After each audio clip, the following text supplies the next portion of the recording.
Good morning to the judges, viewers, and fellow delegates. I am delegate number 1, Mandisa Pompey, and it gives me great pleasure to express my views on the effects and values of the proposed water taxi to Point Fortin. The most recent means of commuting in Trinidad is the water taxi service that basically operates between the coastal cities throughout the island. We are acquainted with the first phase, Port of Spain to San Fernando, but quite recent, the government has implemented additional phases, Point Fortin to San Fernando being one. An ample amount of effects and values can be derived from this new initiative to the residents of Point Fortin. The implementation of this service can reduce vehicle expenses on one's budget, as maintenance and fuel costs can be saved. On the other hand, it can cause expenses on commuters, as the fare will be more costly than the current maxi or taxi fare, being $8 and $12 respectively. However, this proposal provides a comfortable, reliable, hassle-free alternative means of commuting for all those dependent on transportation to and from work. Vehicular traffic congestion can be reduced by this service, and by extension, lowering the amounts of fatalities experienced on our roadways. The water taxi proposal promotes a long-term environmental friendly advantage, as it will reduce our carbon footprints. Cars, known as the largest contributors to air pollution through their emissions of carbon monoxide and oxides of nitrogen, can be reduced on our roadways by this service, as it helps with the alleviation of air pollution. In conclusion, the water taxi service will make a tremendous difference in the lives of many commuters, being an essential commodity as it impacts us financially, environmentally, and psychologically. Thank you very much.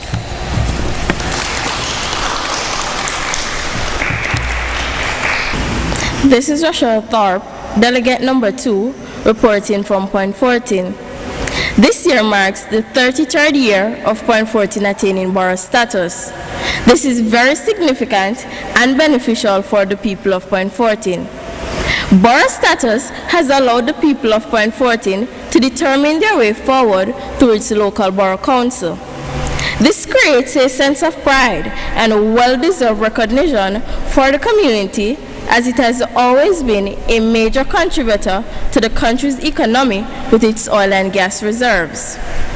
Since achieving borough status in 1980, Point Fortin rapidly became a bustling commercial center, providing numerous goods and services, not only for Point Fortin, but surrounding communities as far as Ikakos and Oropouche.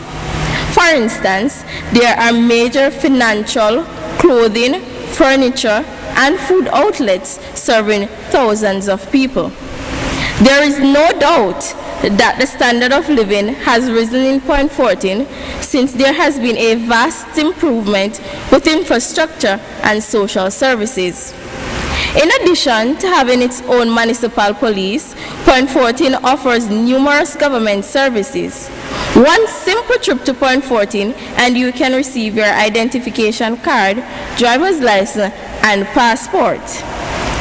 In spite of this urban status, Point Fortin has been able to maintain its communal spirit, which is the foundation of this great borough of Trinidad and Tobago. I thank you.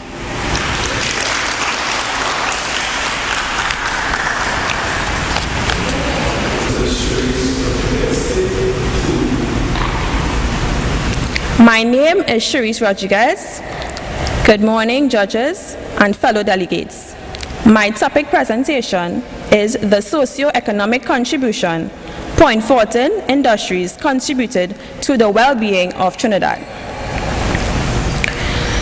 Point Fortin has contributed significantly to our twin island. Two of the major socio-economic contributions are the oil and gas industry and culture. It is evident that our country has an oil and gas-based economy, and Point Fortin, to a large extent, has become the economic backbone of the land. Following the colonial period, revenue was mainly derived from exports of agricultural products. This discovery of oil in 1886 and subsequent completion of Well 3 at Guapo Point Fortin, the first commercial discovery, marked the beginning of an economic boost and the industrialization era. The nation experienced unprecedented economic growth, saw its GDP rise from US $1.3 billion in 1973 to $8.1 billion in 1982, World Bank 2003.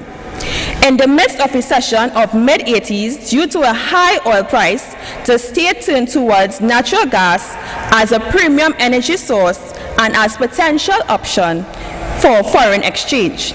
As a result, Atlantic LNG was booted. The export of LNG helped expand the national GDP by 20% from 2005. In addition, locals have benefited from increased employment opportunities. Likewise, the growing energy sector served as a catalyst for investing in the enhancement of public services and in local capabilities such as education and sports. Point Fortin contributions to culture is unparalleled. She birthed Earl Rodney, the pioneer in the steel pan movement, the Mighty Duke, Blue Boy, Faye and Lion Alvarez, just to name a few. One of our national highlights, Carnival, the greatest show on earth, and Point Fortin's very own Borrow Day celebration could not be what it is today without the stellar contribution of sons and daughters of Point Fortin. Thank you.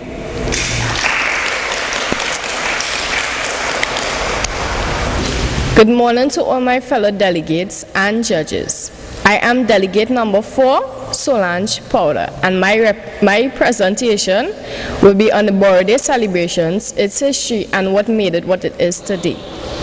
Point Fortin is the smallest borough in Trinidad and Tobago. It was also the first Republic borough of Trinidad and Tobago. Point Fortin is located on the southwestern Trinidad and the southern of San Fernando. Trinidad and Tobago was hit hard by economic recession in 1980s, causing closure to the Point Fortin oil refinery. Construction of the liquefied natural gas plant by Atlantic LNG in 1995 has since boosted the economy of Point Fortin and Trinidad and Tobago. The Point Fortin community embraces a warm and positive population that continues to work towards keeping the area productive and strong.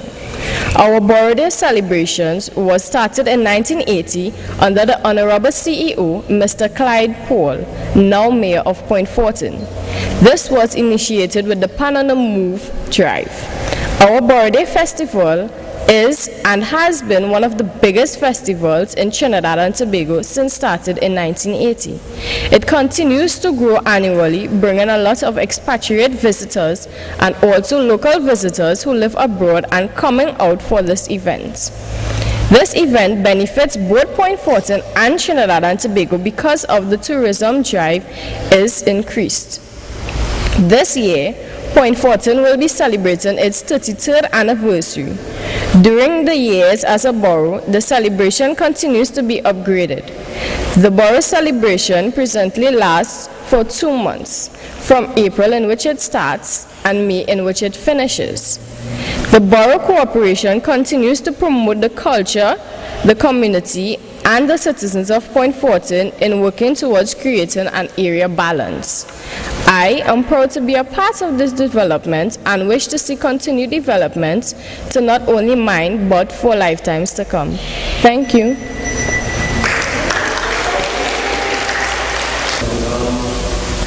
Hi, good morning to my fellow delegates, judges. I am delegate number 5, Himi Britton. My topic I'll be speaking about today is how did Point Fortin become the cultural capital of Trinidad and Tobago?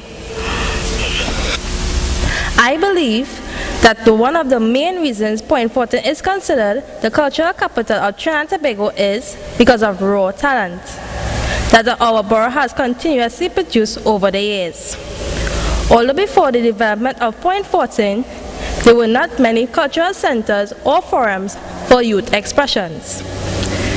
When people think of Point Fortin, they think of Calvin Pope, the Mighty Duke, the only person in the history of Trinidad and Tobago Calypso to win Calypso Monarch title 4 consecutive times. Neil Iwer George, born in Point Fortin, has been in soca music for many years. Also in the sphere of culture, Austin Lions, also known as Super Blue, changed the face of calypso, which is infectious blends of remedies and natural talent.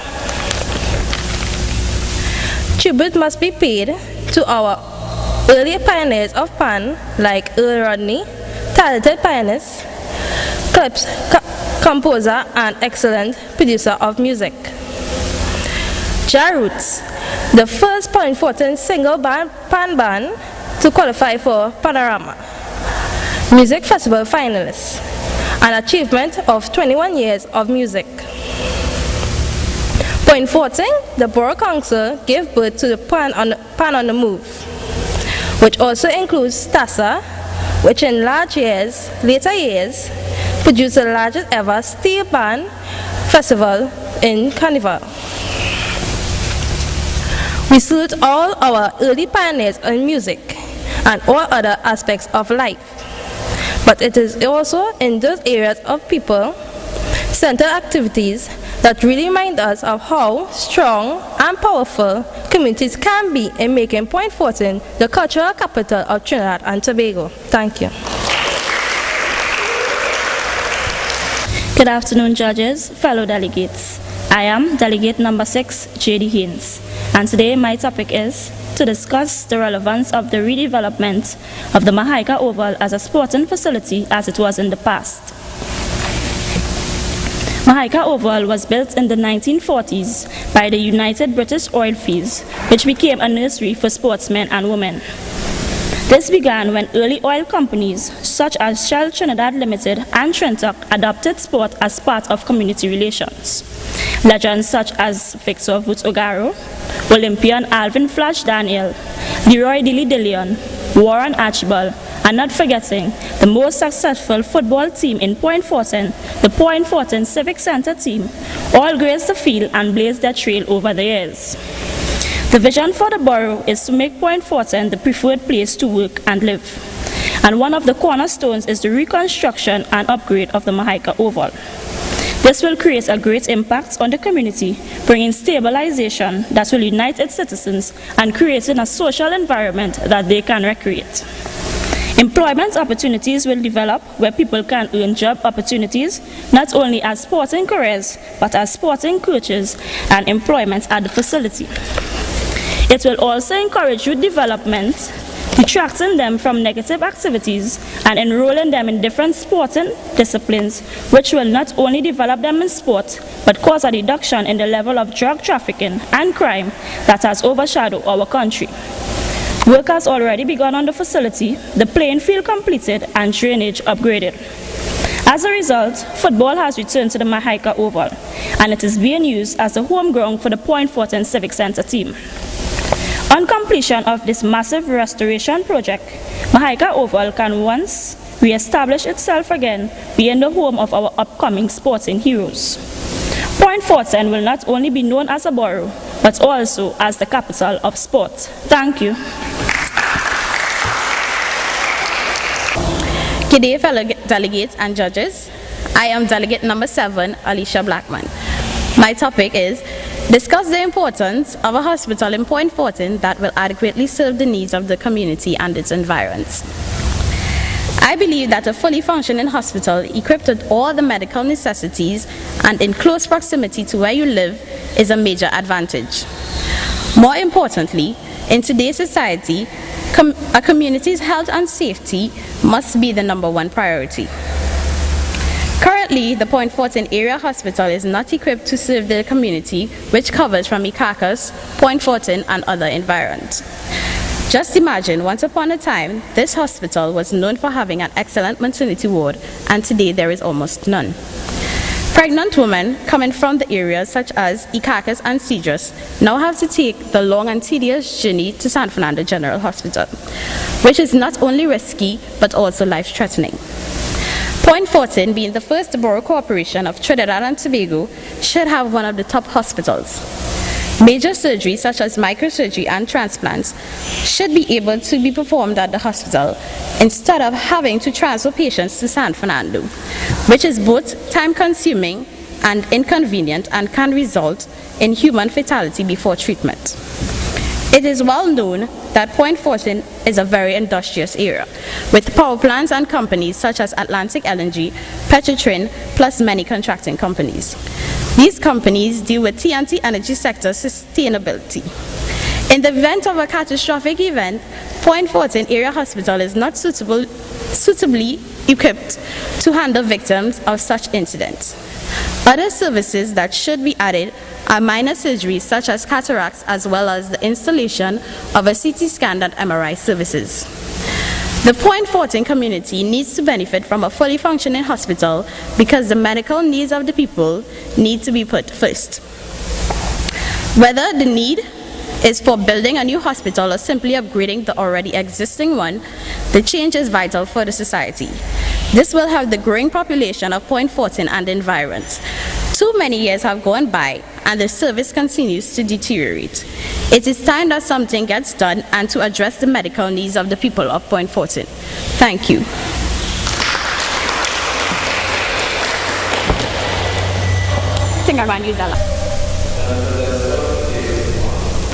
Good day, judges and fellow delegates. I am Jennifer Despot, delegate number 8, and my presentation will be based on the recreational facilities in the Point Fortin area. Recreational facilities in the Point Fortin area are mainly used for physical and sporting activities, among which are the indoor sporting arena, mainly used for netball and basketball, the community pool, used for swimming and bathing pleasure, the Mahaika Oval, generally used for track and field and football. Most of the recreational facilities in the Point Fortin area are based on sporting activities. Throughout the decades of sporting glory in Point Fortin, one facility has been the center of all, the famous Mahaika Oval. I think that recreational facilities in the Point Fortin area are one way to uplift the Point Fortin community. I also believe that it should be used to inform the youths of the past sportsmen of the area. For example, outstanding national footballer Doyle Griffith. However, it is in football that Point Fortin has blazed the trail of excellence over the years. By doing this, the facilities will not only be more uplifting to the community, but it will create opportunities for young athletes and provide knowledge of past sportsmen. The facilities can also be used to host lectures to help youths in different aspects of their lives. For example, sex education, disease awareness, career planning, and time management. This will not only improve the use of the facilities, but it will improve the youth of the Point Fortin area as all-around young adults. Thank you.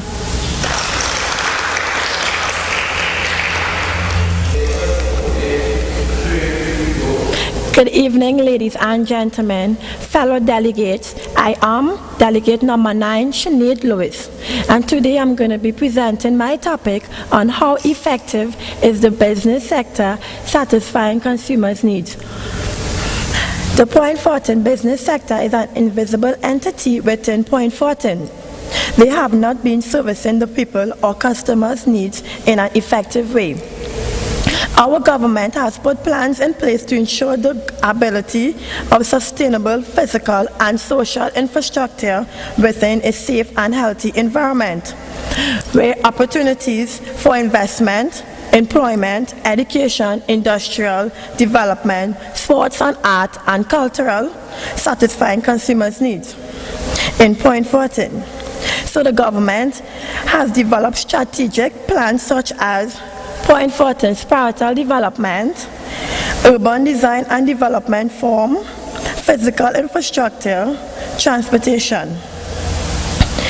In conclusion, though it is an enhancement, that more should be done to ensure that satisfying of consumers' needs, at least there is a plan in place in order to bring about some changes in the business sector in Point Fortin. Thank you.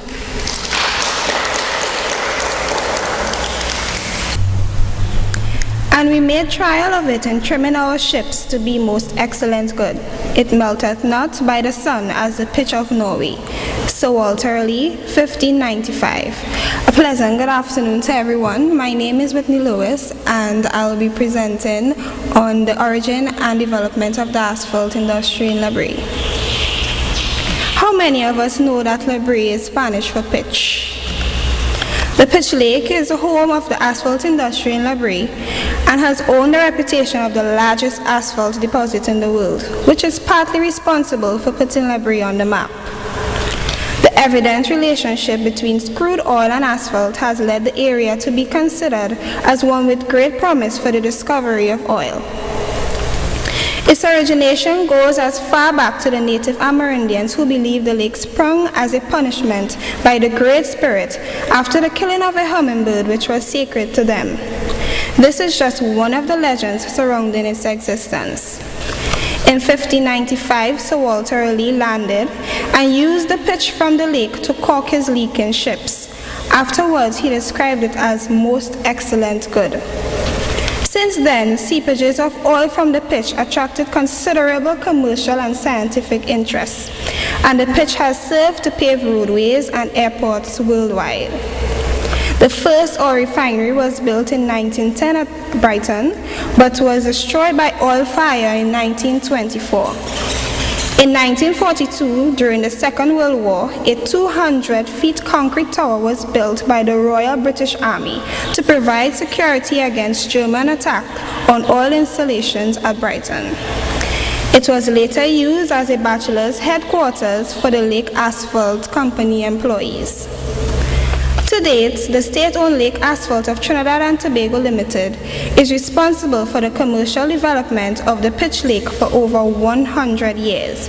They distribute globally to 5 of the 7 continents of the world. There has since been a decline in oil activities over the years, but residents are hopeful that one day their fortunes would return. But, on a good note, the Pitch Lake has been dubbed the 8th wonder of the world. Thank you very much. Good day to all. I am Delegate number 11, Brittany Smith. My topic, the historical development of oil and natural gas in Point Fortin. Once an agrarian community, this borough discerned itself by its cocoa and coconut plantations. The discovery of oil on the La Fortune estate and gas on Mahaika land signaled the conception of a new era for the administrative district of Point Fortin. Therefore, my thesis seeks to access the historical expansion of oil and natural gas by placing emphasis on economic and sustainable human development. At present, Trinidad and Tobago has a Heritage and Stabilization Fund, whereby a 10% tax from all revenue obtained from the export of oil and natural gas on a yearly basis is saved to ensure that in the event of a grave depletion of oil in the Twin Island Republic, future generations would have the economic capabilities to sustain themselves. Over the years, the existence of such resources has played a fundamental role in the growth of Point Fortin and, by extension, Trinidad and Tobago. The exploration, production, refining, and marketing of the resources have been the leading factors contributing to the amelioration of the lifestyle of residents in the public, educational, sanitary, and transportational domains. It is also evident that the energy sector is a dominant one in this country, and it plays an instrumental role in its economy. According to local statistics, in the year 2008, the share of the energy sector in the gross domestic product amounted to approximately 48%, while contributing 57% to total government revenue. In conclusion, on account of the development of oil and natural gas, the borough of Point Fortin has experienced a transformation in the fields of economic and sustainable development and has proven itself to be the fortress of this Twin Island. As such, the lyrics of the Point Fortin borough song remains forever etched in my memory. In Point Fortin, my borough, liquefied natural gas, oil and tires, all world class, help to build Point Fortin, my borough. Thank you. Good evening, everyone. I am 17-year-old Travonica Graham, delegate number 12. My selected topic is describe the origin and development of Point Fortin. What is Point Fortin? Point Fortin is a bustling township in the southwest of Trinidad. It is well known throughout Trinidad as the home of Shell and Petrotrin. It is known as the smallest borough and also the cleanest borough. It is bustling with commerce and populated with talented, friendly, hardworking, and beautiful people. The name Point Fortin has its origin in the French Point Fortin. It is a combination of tree cocoa and coconut estates from its early agricultural origins in the site of Trinidad oil fields in 1970. The discovery and exploitation of oil facilitated the growth of population, development of housing, roads, amenities such as gas, water, and electricity, and all the recreational facilities we enjoy. With industrial development came banks, health facilities, schools, and churches. Oil enabled the expansion of a village to a township and later a borough. Culturally, Point had a lot to offer. Borough Day celebrations and our famous calypsonians like the late mighty Duke, Super Blue, and Fair and Lion Alvarez, who are well known worldwide. Just to name a few in sports, they were Avery John, Kenwin Jones, and Warren Archibald. I am proud to be a product of the rich history and culture that is Point Fortin. Aren't you? Thank you.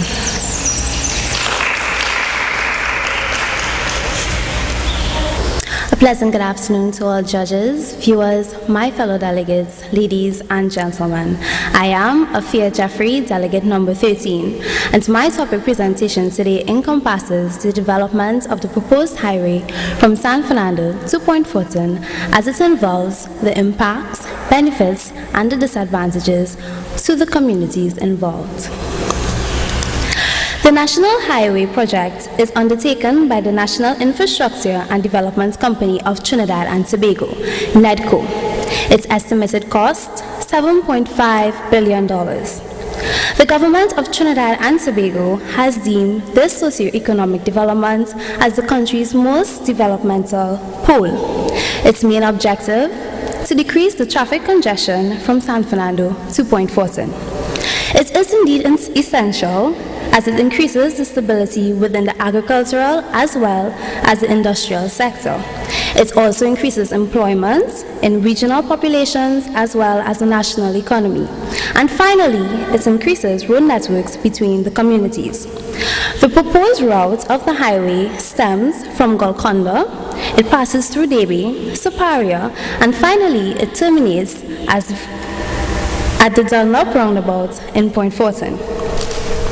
NEDCO has stated that there are many benefits to the construction of this highway, some of which include the efficient movement of goods to and from the port within the Gulf of Paria, improved areas in Lobray, Point Fortin, and Superior to accommodate the anticipated economic growth, as well as the increase in job opportunities, as the construction of the highway itself does require skilled as well as unskilled labor. However, communities between Debe to Mount Desiu can experience much distress due to this creation. Some may include urban sprawl, disconnectivity of well-established communities, increase in flooding due to the embankment of the highway, loss of agricultural land and disruption in fisheries, as well as the demolition of well-established businesses, homes, and religious sanctions. In addition, there is also the manipulation of the mangrove swamp, which is expected. As a result, the southwestern coast is subjected to much impacts from natural disasters, as the mangrove serves as a natural buffer. In conclusion, the highway can indeed serve as a major contributory factor to socio-economic development, but can contradictingly cause harm to the affected communities involved. Thank you.